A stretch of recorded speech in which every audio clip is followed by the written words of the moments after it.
PM কিষানের যে official website রয়েছে সেই অফিসিয়াল ওয়েবসাইটে চলে আসবেন।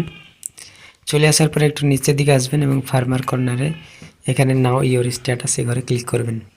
এ ঘরে ক্লিক করার পর আপনাদের যে পিএম কিষানের যে রেজিস্ট্রেশন নম্বর, সেই রেজিস্ট্রেশন নম্বরটা আপনাকে কপি করে রাখতে হবে অথবা আপনি মুখস্থ করে রাখবেন। তারপর এখানে এন্টার ইওর রেজিস্ট্রেশন নম্বরে ক্লিক করবেন, দিয়ে রেজিস্ট্রেশন নম্বরটা দেবেন এবং এবারে ক্যাপচা ঘরে এই ক্যাপচা কোডটা বসিয়ে দিয়ে গেট ওটিপিতে ক্লিক করবেন। গেট ওটিপিতে ক্লিক করার পর আপনার যে রেজিস্টার্ডের মোবাইল নম্বরে একটি ওটিপি যাবে এবং গেট ডাটাতে ক্লিক করবেন। গেট ডাটাতে ক্লিক করার সঙ্গে সঙ্গে আপনার যে স্ট্যাটাস সেই স্ট্যাটাসটা ওপেন হয়ে যাবে। তো গেট ডাটাতে ক্লিক করার পর পার্সোনাল ইনফরমেশন এখানে চলে আসবে, তার পার্সোনাল ইনফরমেশন নাম, মোবাইল নাম্বার সব চলে আসবে। তারপরে এলিজিবিলিটি স্ট্যাটাস, এখানে ল্যান্ড সিডিং ইয়েস থাকতে হবে। এখানে যে 3টে ইয়েস রয়েছে 3টে কিন্তু ইয়েস থাকতে হবে, তবেই আপনার টাকা ঢুকবে। তো অবশ্যই আপনারা সকলেই জানেন যে স্ট্যাটাস কীভাবে চেক করতে হয়। তো এখানে দেখাচ্ছে ইনার 10 নম্বর কিস্তি, এটা হচ্ছে 10 নম্বর কিস্তি। কারোর 16 দেখাবে, কারোর 15 দেখাবে, কারোর 5 দেখাবে।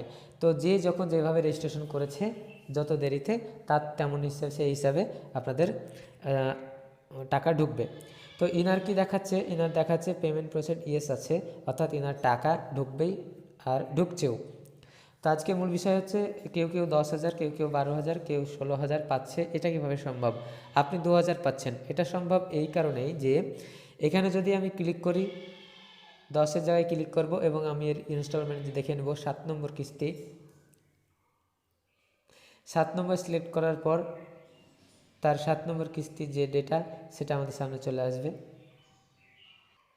তো আপনারা দেখতে পাচ্ছেন ইনার যে 7 নম্বর কিস্তি, সেই 7 নম্বর কিস্তির যে এফটিও প্রসেড ইয়েস রয়েছে, পাশাপাশি 7 নম্বর ইনস্টলমেন্ট এন্ড পেমেন্ট ডান দেখাচ্ছে, অর্থাৎ টাকা কিন্তু ওনার অ্যাকাউন্টে ঢুকে গিয়েছে। কোন ব্যাংকে ঢুকেছে, plus UTR number, account credit number, পাশাপাশি সমস্ত কিছু এখানে শো করাচ্ছে, অর্থাৎ ইনার 7 নম্বর কিস্তি ঢুকে গিয়েছে। আর এইখানে যদি আপনাদের কি দেখাতো, আমি এটা বলে দিলাম যে সাকসেস হলে কেমন মেসেজ দেখাবে। ধরুন 7 নম্বর পেয়ে গেছে, ইনি 8 নম্বর পায়নি, 8 নম্বর পায়নি, 9 নম্বর পায়নি, 10 নম্বরও পেতে চলেছে। 10 নম্বর যেহেতু এখন চলছে, 16 নম্বরের জায়গায় ইনি 10 পাচ্ছেন। তাহলে এখানে এনার 3টে কিস্তির টাকা ধরুন পায়নি, সেই ক্ষেত্রে 3 দুগুণে 6,000 টাকা হচ্ছে। 3 মাসের টাকা পায়নি, 3টে কিস্তির টাকা পায়নি, মানে 3 দুগুণে 6,000 টাকা এনার বাকি ছিল, সেই টাকাটা এবার একবারে ঢুকছে।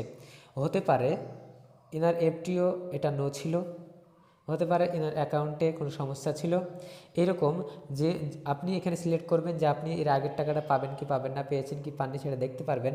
এখানে 10-এর জায়গাতে আপনি আপনার যেটা সেটা সিলেক্ট করবেন, 14, 13, 12, 11, 10, 9, 8, 7, আপনার যেটা সেগুলো সিলেক্ট করে নেবেন। তারপরে আপনি পিছনেরগুলো চেক করবেন। ধরুন 10 পাচ্ছেন, আপনি 9 একবার দেখে নিলেন, 8 একবার দেখে নিলেন। 8 নম্বর ঘরে যদি আপনার এরকম থাকে পেমেন্ট প্রসিড, প্লাস 9 নম্বর ঘরে যদি এরকম থাকে এবং 10 নম্বরে যদি এরকম থাকে, তাহলে 3টে কিস্তির টাকা আপনাকে একবারে 10 নম্বর ইনস্টলমেন্টের সময়, অর্থাৎ 10 নম্বরে যদি টাকা না পান তাহলে যখনই আপনি আপনার অ্যাকাউন্ট ঠিক করবেন, পাশাপাশি আপনার যে এফটিও প্রসিড এটা ইয়েস করাবেন, তখন আপনার টাকাটা সম্পূর্ণ অ্যাকাউন্টে চলে আসবে। সেই 3টে ইনস্টলমেন্টের টোটাল টাকাটা, সে 6,000 হোক, সে 10,000 হোক, সে 12,000 হোক, অর্থাৎ 2,000 করে প্রত্যেকটা ইনস্টলমেন্টের টাকা আপনাদের অ্যাকাউন্টে চলে আসবে। আর যারা প্রথম থেকেই যারা পান একভাবে 2,000 করে, তাদের তো বেশি টাকা ঢোকার কোনো প্রশ্নই ওঠে না, তারা তো সকলেই পেয়ে গিয়েছে। আর সে রেজিস্ট্রেশন করেছে সেই ডেট থেকে যতগুলো ইনস্টলমেন্ট তিনি পাননি আজ পর্যন্ত, সেই ইনস্টলমেন্টের টাকাগুলো তিনাকে একবারে দেওয়া হবে। তো এই হচ্ছে বেশি টাকা ঢোকার কারণ, আপনাকে জানিয়ে দিলাম। ভিডিওটি ভালো লাগলে লাইক করবেন, চ্যানেলটি সাবস্ক্রাইব করে রাখবেন।